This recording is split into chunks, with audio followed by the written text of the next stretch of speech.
एक दिन गौतम बुद्ध जी अपने आश्रम में घूम रहे थे। तभी उनकी नज़र एक शिष्य पर पड़ी। उसका चेहरा बहुत ही उदास और दुखी था। उन्होंने जाकर उससे दुख का कारण पूछा। तभी उसने बताया कि गुरुजी, मेरे घर पर बंटवारे को लेकर दिन प्रतिदिन झगड़े होते रहते हैं। गुरुजी अपने शिष्य की बात सुनकर और वहाँ से चले गए। शाम को जब सभी लोग एकत्रित हुए तो गुरुजी ने एक कहानी सुनाई।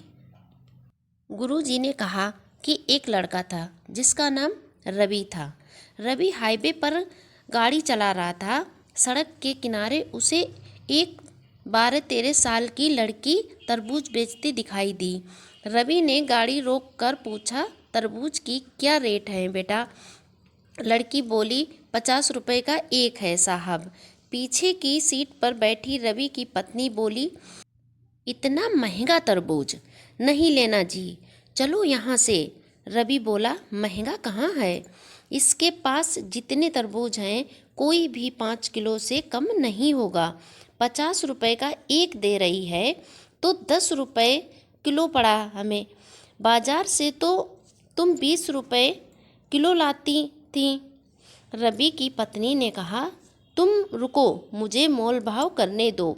फिर लड़की से बोली, 30 रुपये का एक देना है तो दे दो, वरना रहने दो। लड़की बोली, 40 रुपये का एक तरबूज मैं खरीद कर लाती हूँ आंटी, आप 45 रुपये का एक ले लो, इससे सस्ता मैं नहीं दे पाऊँगी।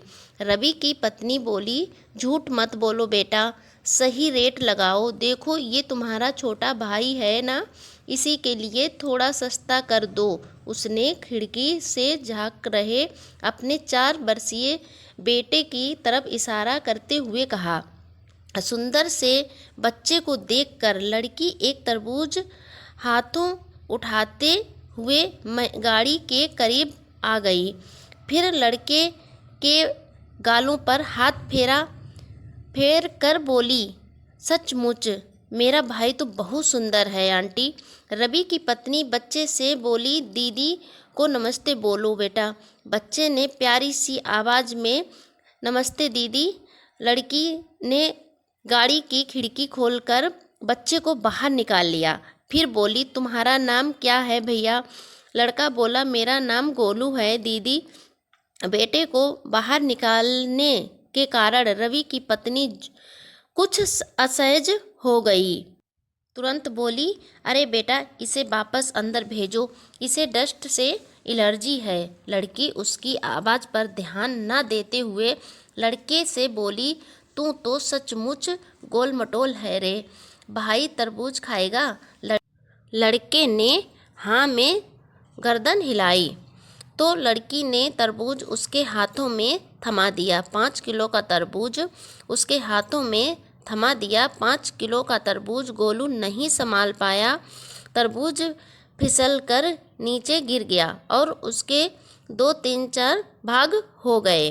तरबूज के गिरने से फूट जाने के लड़का रोने लगा। लड़की उसे पुचकारते हुए बोली, अरे भाई रो मत, मैं दूसरा लाती हूँ। फिर वह दौड़कर और एक बड़ा सा तरबूज उठा लाई। जब तक वह तरबूज उठा कर लाई, इतनी देर में रवि की पत्नी ने बच्चे को अंदर गाड़ी में खींचकर बिठा लिया, खिड़की बंद कर ली। लड़की खुले हुए शीशे से तरबूज अंदर देती हुए बोली, ले भाई, ये बहुत मीठा निकलेगा। रवि चुपचाप बैठा लड़की की हरकतें देख रहा था। रवि की पत्नी बोली, जो तरबूज फूटा है मैं उसके पैसे नहीं दूंगी, वह तुम्हारी गलती से फूटा है। लड़की मुस्कुराते हुए बोली, उसको छोड़ो आंटी, आप इस तरबूज के पैसे भी मत देना, ये मैंने अपने भाई के लिए दिया है। इतना सुनते ही रवि और उनकी पत्नी दोनों एक साथ चौंक पड़े। रवि बोला, नहीं बिटिया, तुम अपने दोनों तरबूजों के पैसे ले लो। फिर 100 का नोट उस लड़की की तरफ बढ़ाया। लड़की हाथ के इशारे से मना करते हुए हट गई और अपने बाकी बच्चे तरबूजों के पास जाकर खड़ी हो गई। रवि भी गाड़ी से निकल कर वहाँ आ गया था। आते ही बोला, पैसे ले लो बेटा, वरना तुम्हारा बहुत बड़ा नुकसान हो जाएगा। लड़की बोली, माँ कहती है जब बात रिश्तों की हो तो नाफा नुकसान नहीं देखा जाता। आपने गोलू को मेरा भाई बताया, मुझे बहुत अच्छा लगा। मेरा भी एक भाई था। मगर रवि बोला, क्या हुआ तुम्हारे भाई को? वह बोली, जब वह 2 साल का था तब उसे रात में बुखार हुआ था। सुबह माँ हॉस्पिटल में ले जा पाती उससे पहले ही उसने दम तोड़ दिया था। मुझे मेरे भाई की बहुत याद आती है। उससे 1 साल पहले पापा भी ऐसे ही मुझे छोड़कर गुजर गए थे। रवि की पत्नी बोली, ले बिटिया, अपने पैसे ले लो। लड़की बोली, पैसे नहीं लूँगी आंटी। रवि की पत्नी गाड़ी में गई, फिर अपनी बैग से एक पायल की जोड़ी निकाली जो उसने अपनी 10 वर्ष की बेटी के लिए आज ही 3,000 रुपये में खरीदी थी। लड़की को देते हुए बोली, तुमने गोलू को भाई माना तो मैं तुम्हारी माँ जैसी हुई ना। अब तुम ये लेने से मना नहीं कर सकती। लड़की ने हाथ नहीं बढ़ाया तो उसने ज़बरदस्ती लड़की की गोद में पायल रख दी। कहा, रख ले, जब भी पहनेगी तुझे हम सब की याद आएगी। इतना कहकर वह वापस गाड़ी में जाकर बैठ गई। फिर रवि ने गाड़ी स्टार्ट की और लड़की को बाय बोलते हुए वे चले पड़े। रवि गाड़ी चलाते हुए सोच रहा था कि भावुकता भी क्या चीज़ है। कुछ देर पहले उसकी पत्नी 10-20 रुपये बचाने के लिए हथकंडे अपना रही थी, कुछ देर में ही इतनी बदल गई जो 3,000 की पायल दे आई। लड़की की एक बात याद आई, रिश्तों में नाफा नुकसान नहीं देखा जाता। रवि का प्रॉपर्टी के विवाद को लेकर अपने ही बड़े भाई से कोर्ट में मुकदमा चल रहा था। उसने तुरंत अपने बड़े भाई को फ़ोन किया। फ़ोन उठाते ही बोला, भैया मैं रवि बोल रहा हूँ। भैया बोला, फ़ोन क्यों किया? रवि बोला, भैया आप तो मार्केट वाली दुकान ले लो, मेरे लिए मंडी वाली छोड़ दो और वो बड़ा वाला प्लाट भी आप ले लो, मैं छोटा वाला ले लूँगा। मैं कल ही मुकदमा वापस ले रहा हूँ। सामने से काफ़ी देर तक आवाज़ नहीं आई। फिर उसने बड़े भाई से कहा, इससे तो तुझे बहुत नुकसान हो जाएगा।